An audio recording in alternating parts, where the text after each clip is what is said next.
Saya menginginkan BKN harus beda dengan BKN yang dulu. Dimanapun, dari Sabang sampai Merauke sampai di pelosok pun itu mesti ada ASN. Maka ASN itu harus profesional. Untuk mewujudkan itu, hak-haknya harus terpenuhi dan itu menjadi kewajiban BKN. Tahapan selanjutnya, instansi wajib menyusun rincian kebutuhannya untuk jenis-jenis jabatan. Misalnya guru butuh berapa, dokter, dosen, dan berapa, itu yang paling tahu dari instansi. Ketika instansi itu nanti selesai, maka kita akan segera melakukan pembukaan. Tentu ada batas waktu, ya, batas waktu. Kami tidak ingin seleksi itu nanti molor melampaui batas tahun 2025 ya istilahnya. Hai semua, saya Eva. Saat ini kalian sedang menyaksikan Talking With.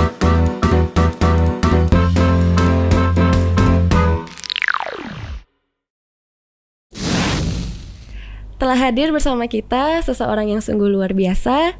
Beliau adalah seseorang yang ditunggu-tunggu, apalagi oleh teman-teman kita yang sedang menantikan kepastian mengenai seleksi ASN. Siapa dia? Tidak lain dan tidak bukan adalah PLT Kepala BKN, Bapak Haryomo Dwi Putranto. Ya, Mbak. Selamat sore Pak Yomo, terima kasih Bapak atas kesediaan Bapak telah hadir di kantor regional 12 BKN Pekanbaru. Jadi kali ini kali pertama kita berada di studionya BKN 12 nih Pak. Gimana nih Pak kira-kira studio kita? Alhamdulillah luar biasa, tempatnya bagus, nyaman. Ya memang perlu kita apresiasi karena Rek 12 mempunyai studio yang sangat bagus ini. Iya, baik Pak, memang luar biasa sekali sih teman-teman di sini membuat studio ini Pak. Kita semoga nyaman ya Pak ya. Nah teman-teman, Pak Haryomo ini memulai karirnya di BKN sebagai CPNS di kantor regional 1 Yogyakarta sejak tahun 1992 Pak. Betul. Ya. Jadi udah kurang lebih 32 tahun nih Pak. Iya. Gimana nih Pak, udah selama itu berada di BKN, apa nih Pak makna BKN bagi Bapak? Ya. Jadi tahun 92 saya masuk di BKN. Pada saat itu memang kondisi BKN pada saat itu jauh lebih buruk dibandingkan pada saat ini. Proses pelayanan kepegawaian belum memanfaatkan teknologi informasi, masih menggunakan dokumen-dokumen, tumpukan kertas, yang itu sangat melelahkan ketika kita harus menyelesaikan pekerjaan kita. Pada saat itu kita tidak dituntut untuk menggunakan atau mempunyai kompetensi literasi digitalisasi, sehingga yang penting bagaimana caranya pekerjaan itu bisa selesai, tetapi kadang-kadang tidak akurat karena tidak didukung oleh teknologi informasi. Itulah kondisi pada saat itu. Seiring perkembangan zaman, maka kita dituntut untuk bagaimana beralih dari yang manual itu ke digital, memanfaatkan teknologi informasi dengan sebaik-baiknya.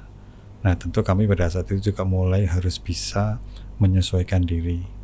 Bagaimana cara memberikan pelayanan secara cepat, akurat, tepat, dan aman. Nah, ini pengalaman pada saat itu. Yang penting adalah bagaimana kita bisa melaksanakan tugas itu meskipun sekali lagi tidak efektif dan tidak efisien. Itu pada saat itu, Mbak. Iya. Berarti memang teknologi ini sangat berguna untuk kita semua, Pak. Tentunya, ya. Iya. Berarti Pak menjadi pegawai BKN istilahnya kan dari nol ya Pak. Kalau zaman sekarang itu kita menyebut istilah dari nol tuh dari kroco mumet gitu Pak. Nah sekarang kan Bapak sudah menjadi seorang pemimpin BKN nih Pak. Sudah berada di pucuk tertingginya BKN. Anginnya pasti kencang banget ya Pak ya. Iya, Pak. Rintangan atau tantangan terbesar yang dihadapi BKN saat ini apa nih Pak? Ya. Sebetulnya BKN itu kan diamandatkan oleh regulasi sebagai pembina untuk pelaksanaan manajemen aparatur sipil negara secara nasional ya. Ini undang-undang. Tentu kita ingin bahwasannya untuk pembinaan ASN itu mewujudkan ASN yang profesional, melaksanakan tugas, punya integritas, punya moralitas, bisa menjadi contoh teladan bagi masyarakat. Ini tantangan yang paling besar, Mbak. Maka untuk mewujudkan itu, BKN harus bisa melaksanakan tugasnya dengan sebaik-baiknya, melayani para PNS dengan sebaik-baiknya. Kalau mereka mempunyai hak untuk diberikan naik pangkat, ya kita berikan naik pangkat, tepat waktu, tepat orangnya. Kemudian untuk proses pelayanan kepegawaian yang lainnya, itu juga harus kita tingkatkan setiap saat, sehingga kita menginginkan bahwasannya BKN itu memposisikan sebagai instansi yang bisa melaksanakan secara profesional, bermartabat. Ini yang menjadi tagline-nya BKN. Dan ini harus didukung oleh semua pegawai dengan kedisiplinan yang tinggi, kemudian dengan tekad yang lebih kuat lagi, sehingga semua PNS dilayani dengan sebaik-baiknya. Oke, baik Pak. Nah, teman-teman, for your information, jadi tanggal 30 Mei kemarin, BKN baru saja menginjak usia yang ke-76 tahun ya Pak ya. Jadi biasanya kalau ada yang berulang tahun tuh kita make a wish nih Pak. Ada harapan, ada keinginan yang ingin kita capai. Di bawah kepemimpinan Pak Haryomo, apa nih yang ingin BKN capai Pak? Saya menginginkan BKN harus beda dengan BKN yang dulu. Ya, kita sudah mengalami perubahan nomenklatur. Dulu Badan Administrasi Kepegawaian menjadi Badan Kepegawaian Negara. Yeah. Penghilangan satu huruf ini sesungguhnya mempunyai makna yang sangat luas. Tidak hanya sekedar perubahan dari administrasi menjadi manajemen, tidak hanya itu. Sebetulnya lebih kepada yang sifatnya bagaimana BKN itu sekali lagi bisa memposisikan bahwasanya pembinaan yang dilakukan itu harus betul-betul profesional. Karena ASN itu kalau kita lihat fungsinya sangat strategis dalam pembangunan. Dia posisinya pertama sebagai perekat pemersatu bangsa. Yang kedua pelaksana pembangunan. Dimanapun dari Sabang sampai Merauke sampai di pelosok pun itu mesti ada ASN. Maka ASN itu harus profesional. Untuk mewujudkan itu hak-haknya harus terpenuhi dan itu menjadi kewajiban BKN. Itu. Oke, baik. Sebagai pembina kepegawaian ya kita nih Pak, pembina ASN. Nah Pak, hampir setiap tahun kan BKN ini diberikan tugas untuk melaksanakan seleksi ASN Pak. Sampai-sampai tuh akhirnya mungkin ada beberapa masyarakat yang mungkin baru mengetahui BKN karena ada rekrutmen pegawai ini. Jadi ada stereotip yang muncul bahwa ya BKN ini kerjaannya hanya sebatas di rekrutmen pegawai Pak, nggak lebih gitu. Gimana nih Pak pendapat Bapak terhadap kondisi ini? Ya kalau kita lihat manajemen itu siklusnya mulai dari penetapan kebutuhan, rekrutmen, kemudian pengembangan karir, sampai perlindungan ASN. Itulah manajemen ASN. Dan itu menjadi tugas BKN, mewujudkan manajemen ASN itu untuk semua ASN di negara kita ini, baik untuk instansi pusat maupun daerah. Ini yang perlu kita pahami. Jadi tidak hanya sekedar rekrutmen aja. Memang selama ini yang kita memperoleh apresiasi yang tinggi, termasuk dari negara lain, sistem rekrutmen yang dilakukan oleh BKN itu sangat objektif, transparan, akuntabel. Jadi tidak ada lagi namanya titip-titipan, KKN.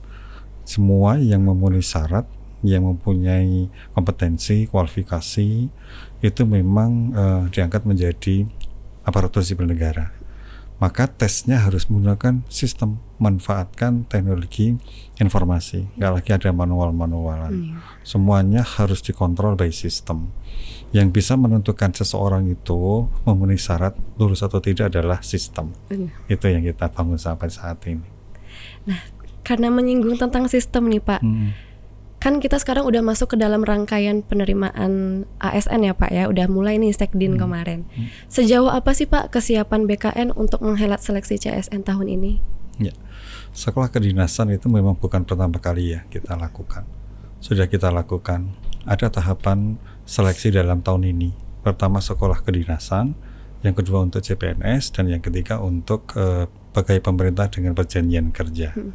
Kita utamakan sekolah kedinasan karena apa? Ketika mereka melamar, lulus, dia tidak langsung bekerja, tapi harus menempuh pendidikan terlebih dahulu sesuai dengan instansi yang mempunyai sekolah kedinasan itu. Maka ini menjadi prioritas kita yang pertama. Nah, prosesnya untuk pendaftaran sudah dimulai. Kemudian insya Allah nanti kalau tidak ada perubahan tanggal 18 Juli akan segera dilakukan seleksi kompetensi dasar, kemudian dilanjutkan oleh seleksi-seleksi yang lainnya. Nah kalau itu sudah selesai baru kita melakukan seleksi untuk CPNS dan AP3K. Oke Bapak, kalau terkait infrastruktur Pak, BKN kan sebenarnya pastinya setiap kali mau membuka pendaftaran itu sudah memprediksikan berapa jumlah pelamar yang mungkin akan datang ke BKN ya Pak. Nah, dari bisa beratus-ratus ribu atau mungkin bisa berjuta pelamar nih Pak. Tapi kendala yang kerap kali muncul itu biasanya ada di sistem nih Pak. Entah itu sistemnya lemot atau mungkin ada kendala-kendala teknis dari portal kita yang telah kita sediakan. Nah, apa nih Pak antisipasi yang telah disediakan oleh BKN untuk tahun ini? Ya, memang tahun ini formasi yang sudah ditemukan oleh Presiden itu sangat luar biasa ya. 3,2 juta. Yeah. Kita pengen memperoleh talenta-talenta digital yang memang dia tertarik untuk menjadi pegawai negeri sipil.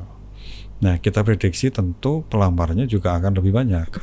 Katakan misalnya 2 kali dari formasi itu kan bisa sampai 7 juta. Yeah.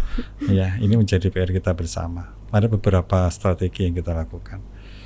Di samping kita punya instansi pusat, kita punya 14 kantor regional. Ya, kemudian ada 22 unit pelaksana tugas. Nah, titik-titik itulah nanti yang kita pakai untuk seleksi kompetensi dasar. Di samping itu kita juga membuka peluang bagi instansi untuk melaksanakan tes sendiri, tapi tetap difasilitasi oleh BKN.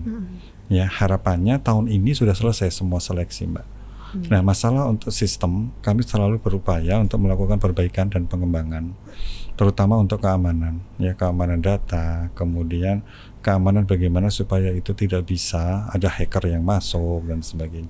Kita bekerja sama dengan BSSN, kemudian PT Telkom dan pihak-pihak lainnya yang memang kita butuhkan karena jumlahnya yang sangat luar biasa ini. Nah, harapannya moga-moga tidak ada kendala, semuanya bisa berjalan dengan lancar, dan kami juga didukung oleh Pak Menpan RB supaya bisa melibatkan semua pihak yang secara langsung maupun tidak langsung mendukung pelaksanaan seleksi ini, Mbak. Yang pastinya Pak, kita berharap supaya seleksi tahun ini bisa berjalan dengan lancar ya Pak. Jadi teman-teman juga jangan khawatir karena BKN juga pasti akan mengupayakan yang terbaik. Nah Pak, sekarang kita lanjut nih Pak. Kalau misalnya Soekarno itu kan adalah penyambung lidah rakyat nih Pak. Saya penyambung lidah netizen Pak. Jadi ada beberapa pertanyaan Pak dari netizen.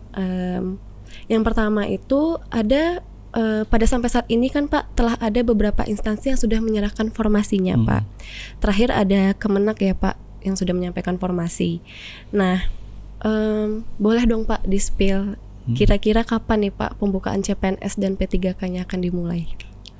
Saya sampaikan di awal 18 Juli baru untuk sekolah kedinasan. Memang sekolah kedinasan itu tidak memerlukan rincian formasi. Sementara untuk CPNS dan untuk P3K formasinya persetujuan prinsipnya, izin prinsipnya sudah diberikan oleh Pak Menpan kepada semua instansi. Tahapan selanjutnya instansi wajib menyusun rincian kebutuhannya. Karena pada saat Pak Menteri Pan RB menyalahkan itu dalam bentuk gelondongan istilahnya ya. Dirinci sesuai dengan kebutuhan masing-masing instansi untuk jenis-jenis jabatan. Misalnya guru butuh berapa, dokter, dosen dan berapa, itu yang paling tahu dari instansi. Ketika instansi itu nanti selesai, maka kita akan segera melakukan pembukaan. Tentu ada batas waktu, ya, batas waktu. Kami tidak ingin seleksi itu nanti molor melampaui batas tahun 2025 ya istilahnya.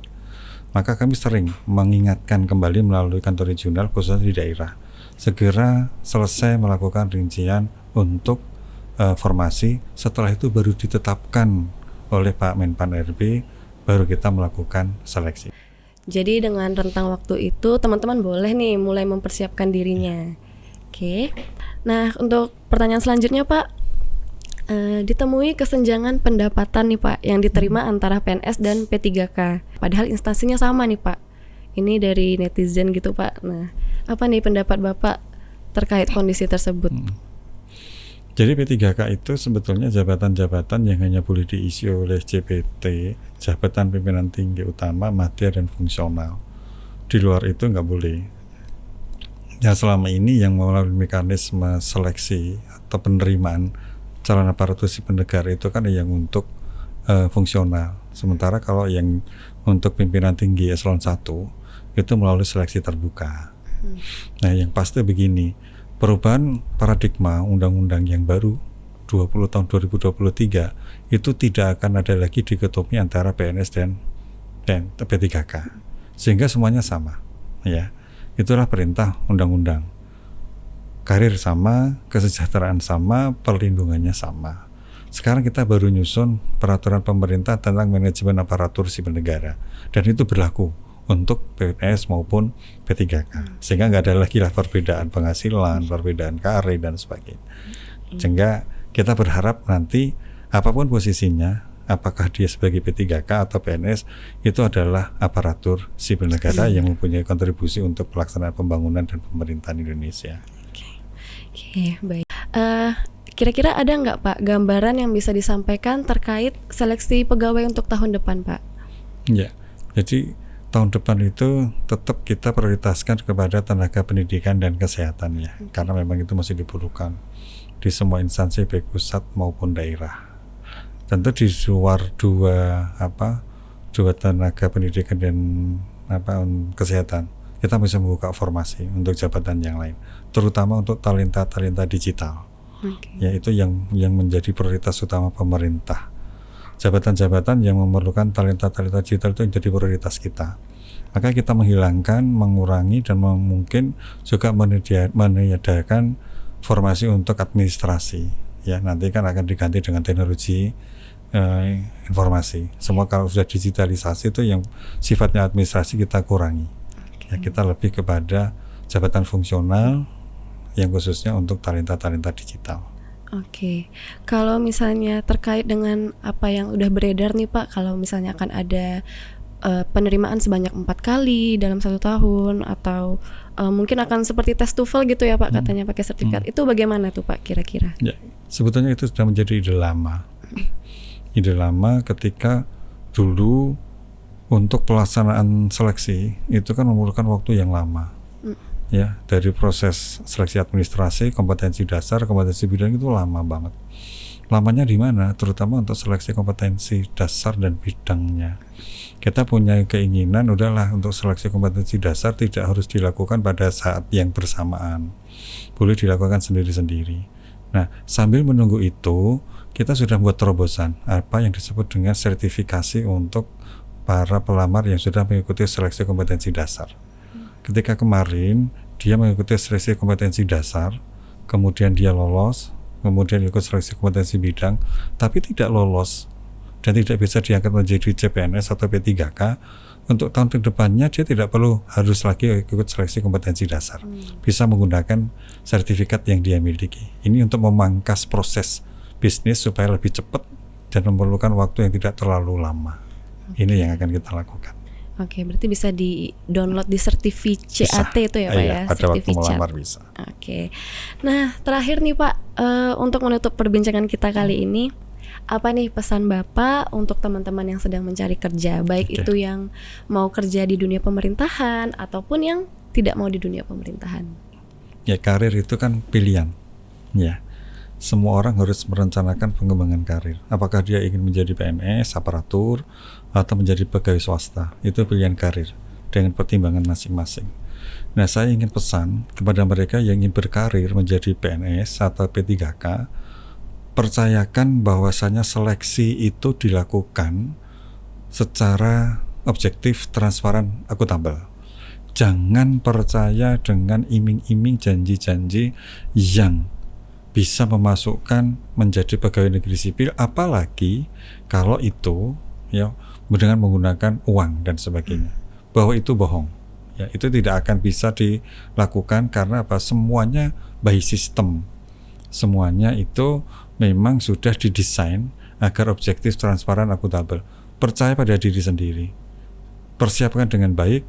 Semoga mereka yang mempunyai persiapan yang lebih bagus itulah yang nantinya akan diterima menjadi pegawai negeri sipil. Jadi sekali lagi, kalau ada iming-iming jangan percaya, semuanya sekali lagi sudah dilakukan secara transparan. Iya, baik Pak.